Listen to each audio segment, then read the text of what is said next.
Bacaan dari kitab Yesaya. Padang gurun dan padang kering akan bergirang, padang belantara akan bersorak-sorai dan berbunga. Seperti bunga mawar, ia akan berbunga lebat, akan bersorak-sorak, ia bersorak-sorak dan bersorak-sorai. Kemuliaan Libanon, semarak Karmel dan Saron akan diberikan kepadanya. Orang akan melihat kemuliaan Tuhan, semarak Allah kita. Kuatkanlah tangan yang lemah lesu, dan teguhkanlah lutut yang goyah. Katakanlah kepada orang-orang yang tawar hati, kuatkanlah hatimu, janganlah takut. Lihatlah, Allahmu akan datang dengan pembalasan dan ganjaran. Ia sendiri datang menyelamatkan kalian. Pada waktu itu mata orang-orang buta akan dicelupkan dan telinga orang-orang tuli akan dibuka. Pada waktu itu orang lumpuh akan melompat seperti rusa, dan mulut orang bisu akan bersorak-sorai, sebab mata air memancar di padang gurun dan sungai di padang belantara. Tanah pasir yang hangat akan menjadi kolam, dan tanah kersang menjadi sumber-sumber air. Di tempat serigala berbaring akan tumbuh tebu dan pandan. Di situ akan ada jalan raya yang akan disebutkan jalan kudus.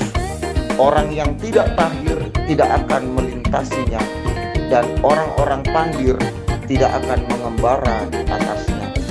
Di situ tidak akan ada singa, binatang buas tidak akan menjalaninya, dan tidak akan terdapat di sana.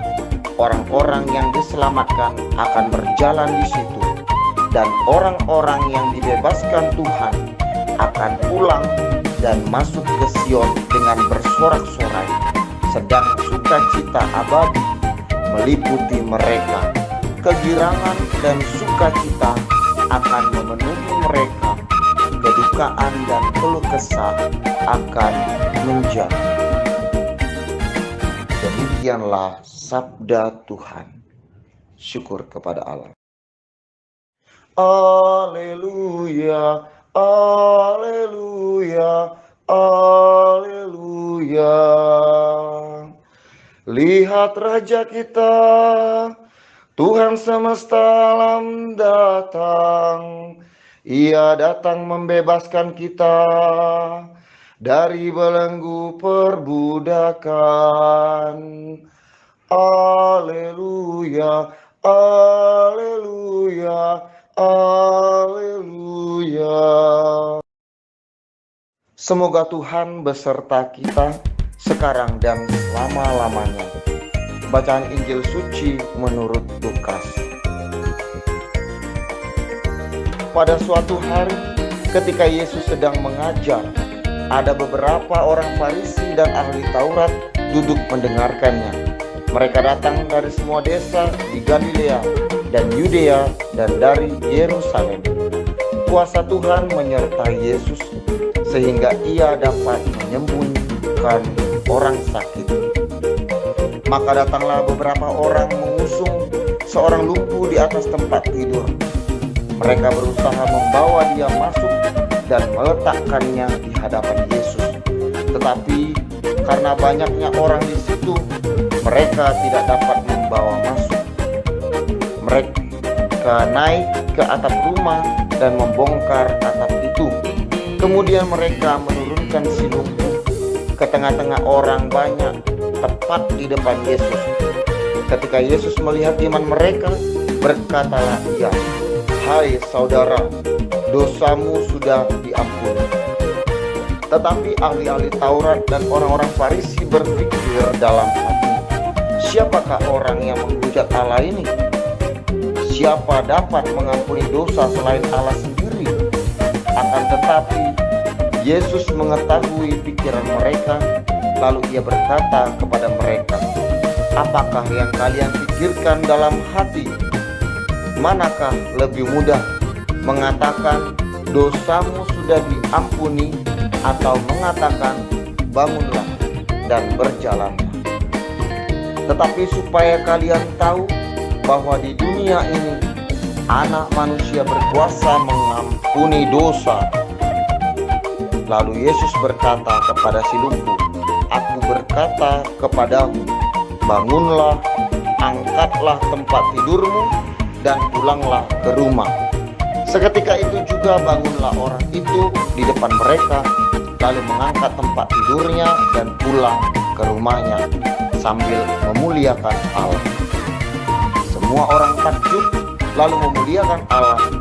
Mereka amat takut dan berkata, "Hari ini kita telah menyaksikan hal-hal yang sangat menakjubkan." Hai sahabat-sahabat Yesus, apa kabarnya hari ini? Semoga baik-baik saja. Berjumpa lagi dalam renungan harian 6 Desember 2021.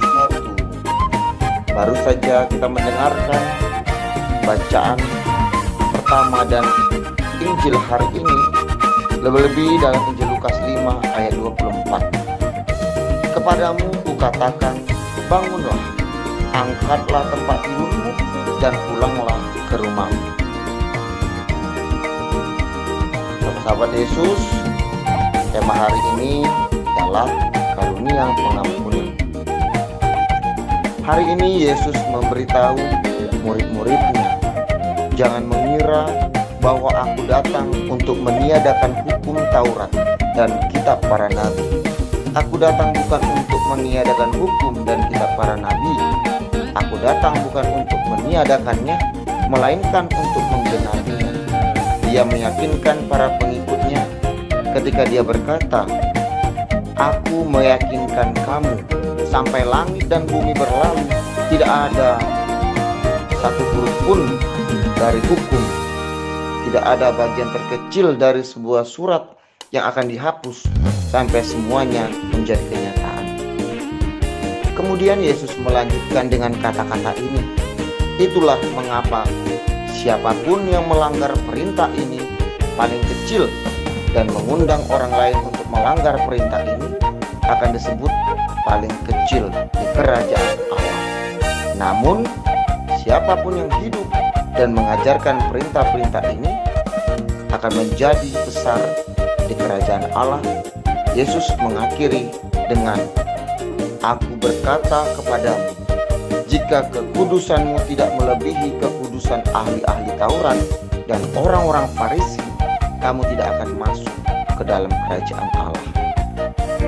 Yesus mengatakan kepada kita bahwa kita perlu membuat hal-hal yang benar dalam hidup kita.